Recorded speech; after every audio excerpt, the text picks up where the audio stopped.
Digital Wallonia Podcast. Transformation numérique. Numérique. Ce n'est pas la première fois qu'une voiture autonome est impliquée dans un accident. Faut-il aller vers la transformation numérique?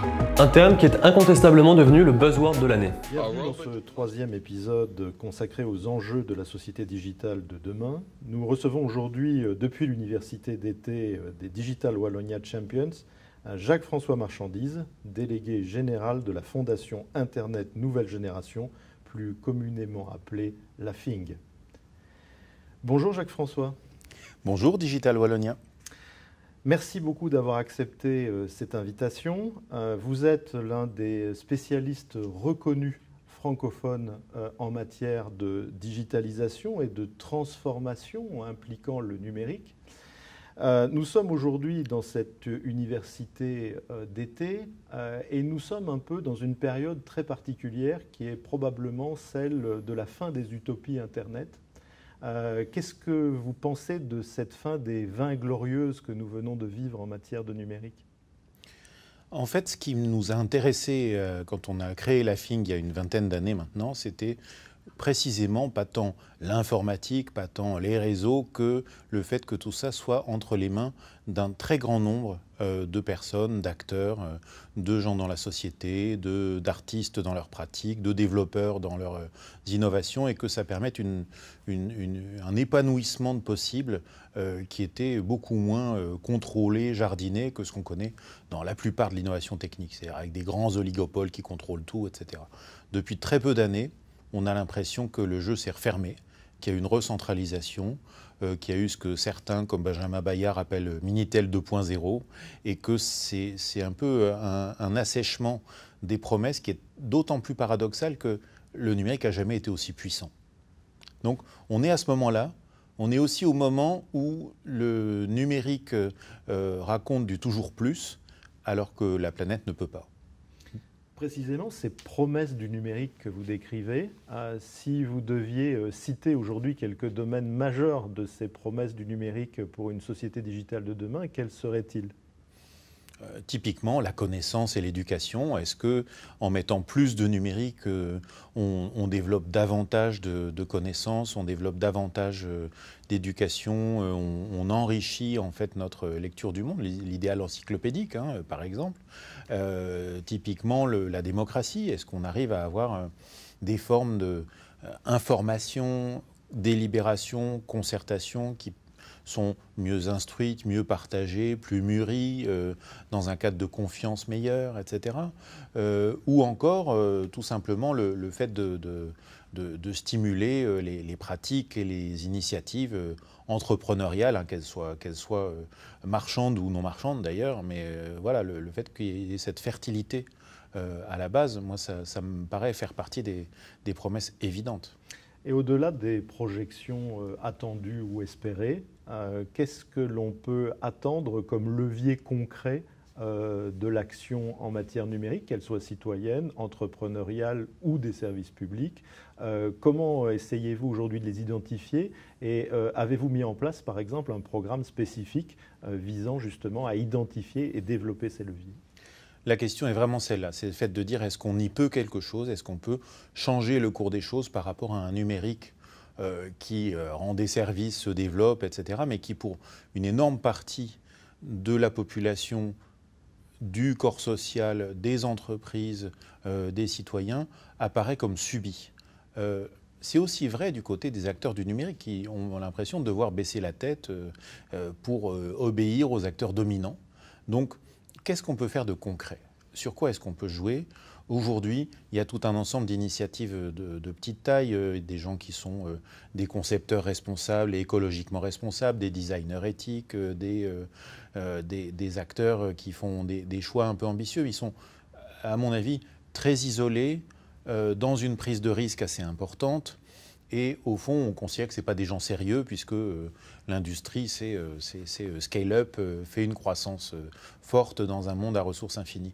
Qu'est-ce qu'on peut faire et qu'est-ce qu'on essaie de faire en ce moment? On essaie de dire, déjà, formalisons des intentions vers un numérique souhaitable. Essayons de nous dire, il n'y a pas de fatalité à avoir des fake news, il n'y a pas de fatalité à ce que le numérique soit un espace de danger pour nos vies privées, que ça soit une catastrophe environnementale intégrale, que ça soit un vecteur d'inégalité de toutes sortes. Et donc, il y a moyen d'introduire, d'une part, des critères dans les choix d'investissement, les choix d'achat des grandes entreprises ou dans l'achat public, des principes d'action, et puis surtout, il y a nécessité à ce que se mobilisent des acteurs hétérogènes.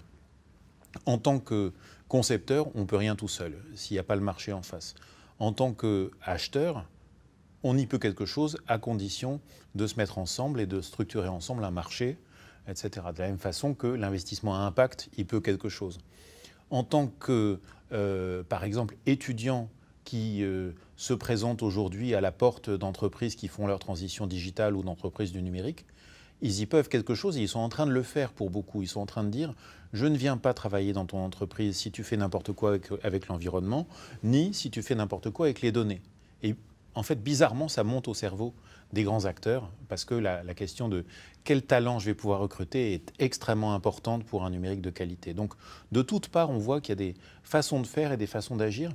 Une de ces choses importantes, c'est par exemple l'enseignement et la formation. C'est le fait de se dire, je suis frappé de voir comment la formation au Green IT, à la conception écologiquement responsable, est faible dans la plupart des écoles d'enseignement supérieur, notamment les écoles d'ingénieurs, mais pas seulement. Dans les écoles de business, on n'a pas les critères qui vont permettre de placer en avant la logique d'impact, au moins à égalité avec la logique de rentabilité. Donc tant que ces acteurs-là ne le font pas, on ne crée pas des entreprises, on ne crée pas des projets qui iront dans ce sens-là. Donc il y a besoin de trouver les prises et nous, on essaie de le conduire dans un programme 2019-2022 à vocation d'impact, en se disant comment faisons-nous pour faire avancer pas à pas ces acteurs ensemble vers des premiers résultats lisibles en 2022, c'est-à-dire des premiers faits transformateurs. Combien de cahiers des charges auront été modifiés? Combien de cursus d'école auront intégré ces façons de faire? Combien de territoires se seront dotés des capacités à être sûrs d'aligner en fait leurs investissements numériques sur les objectifs de développement durable et sur les indicateurs de développement humain, typiquement. Donc ça, c'est des choses sur lesquelles on ne peut agir qu'en suscitant des vocations, des intentions et des alliances. Et en se disant, nous, notre rôle, ça va être de les nourrir en apport d'expertise et de connaissances en réseau, ça va être de faire vivre au fil des années une sorte d'assemblée Reset qui va coordonner tout ça, et puis de mettre en visibilité les actions des uns pour les autres et de rendre tout cet ensemble-là désirable. Parce que le fond de l'histoire, c'est que le numérique reste toujours aussi intéressant, toujours aussi désirable, à condition qu'on arrive à le mettre en face de nos intentions. Et ce programme Reset est ouvert à d'autres régions que des régions aujourd'hui françaises, bien évidemment. Oui, il a vocation, sur certains objets, je pense qu'on peut vraiment agir à une échelle très locale. Sur d'autres, c'est clairement l'échelle nationale qui va être une échelle où on aura des leviers législatifs, etc., quel que soit le pays. Sur d'autres, ça n'a aucun sens de travailler à échelle purement nationale. L'échelle européenne est clairement spécialement intéressante parce que tout le monde est en train de chercher une voie européenne pour l'innovation numérique qui ne soit pas alignée sur les autres continents et leur logique de domination. Donc cette voie européenne, pour moi, elle se structure déjà dans des acteurs avec lesquels on travaille autour de notre programme MyData sur les questions de maîtrise des données personnelles par les individus eux-mêmes. Elle peut se structurer aussi en interaction avec les logiques du Sud. On échange beaucoup avec Digital Africa sur le fait de se dire, tiens, sur certains sujets, c'est peut-être les Africains qui ont des choses à nous apprendre. Et puis elle se structure autour des enjeux environnementaux, par exemple. Je pense que la nouvelle commission qui se met en place va les mettre très très haut, y compris quand il va s'agir du numérique. En tout cas, je le souhaite. Vous êtes actif depuis quasiment les années 80 dans le domaine du numérique. Qu'est-ce qui vous a le plus frappé ces dernières années dans les transformations nées du numérique? Comment vivez-vous cette évolution? Qu'est-ce qui, à titre personnel, retient aujourd'hui le plus votre attention face à cet infatigable observateur que vous représentez aujourd'hui en matière numérique? Une des choses les plus frappantes et les plus stimulantes pour moi, c'est la montée des pratiques amateurs et du do-it-yourself. C'est le fait de se dire à certains endroits, moi c'est ça qui m'a intéressé quand j'avais 20 ans, hein, mais qui aujourd'hui a pris des proportions assez considérables, c'est comment depuis ce qui se passe, qui peut paraître un peu anodin, un peu de loisir, etc., dans des Fab Labs du coin de la rue, en fait on arrive à des projets artistiques, à des projets industriels, à des projets transformateurs. Et si je prends par exemple un domaine dans lequel c'est extrêmement enthousiasmant, c'est les champs du handicap. En France, j'ai la chance de connaître un petit peu les acteurs de l'association My Human Kit à Rennes et des gens de CarePap à Lorient, qui ont deux angles complémentaires du travail avec les personnes en situation de handicap. Et dans les deux cas, c'est comment faire pour que des personnes dépendantes gagnent en émancipation, allègent leur dépendance et co-conçoivent les dispositifs qui les concernent. Et j'ai l'impression qu'il y a là, dans l'éthique d'innovation des acteurs du handicap, quelque chose dont tout le reste du numérique devrait s'inspirer. Plus globalement, moi, je travaille beaucoup sur les questions d'inclusion numérique et d'inégalité numérique, et je passe mon temps à dire on a besoin d'arrêter de regarder ça comme la voiture balai. On a besoin de les regarder comme la locomotive de l'innovation numérique et comme les choses, au fond, si on arrive à résoudre les questions les plus compliquées, les défis les plus forts humainement de la société, l'illettrisme, les questions du décrochage scolaire, les questions des difficultés, des disparités sociales, etc., c'est bon pour toute la société. Et pour terminer sur ces belles promesses du numérique, en tant qu'utilisateur du numérique, quelle est votre ou vos applications préférées, en tout cas celles que vous utilisez au quotidien? En fait, j'ai un champ de spécialité que je le veuille ou non depuis des années. C'est le fait que je travaille beaucoup sur la dématérialisation des services publics. Donc je pense être un expert